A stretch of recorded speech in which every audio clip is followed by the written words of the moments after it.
Konnichiwa, Jonari des. Birthday nga na isang kasamahan nating Pinoy dito kaya tara samahan nyo kami mag-video, okay? Ay, irashaimase! At bilang gift na nga lang natin sa ating birthday boy ay naisipan na lang namin mag-potluck. Pwede naman daw kasi magdala ng snack sa loob at wala daw core cage. At ito nga naging ambag ni Jason, yung chikuan na may iba't ibang klase ng cheese sa loob. Sa mga hindi pa nakakatry nito, murang-mura lang to at napakasarap. Pwedeng pang merienda at pwedeng rin pika-pika. Ako naman ay dinala ko na lang yung mga sahog para sa nachos at doon ko na lang gagawin para hindi agad kumunan. Bali yung only drinks na lang palang in-avail na ating birthday boy. At libre na nga daw ang drinks para sa mga bata.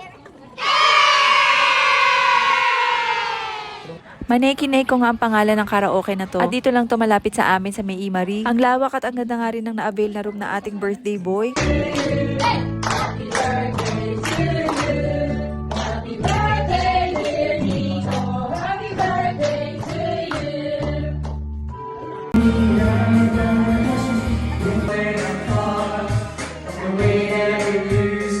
Hi, ito na lang talaga ang nagiging stress reliever nating mga Pilipino na nasa ibang bansa. Pauwi na nga lang kami at mayroon pang napansin tong mga to. Mayroon kasi mga pugad ng ibon dun sa may ilaw. Sabi ko nga baka ganun talaga sila ka-animal friendly. Or baka pampaswerte na rin nila kaya hindi nila tinatanggal. At ito naman daw poster. Meron na pa nga sa ating birthday boy. O siya hanggang dito na lang muna. Johnny!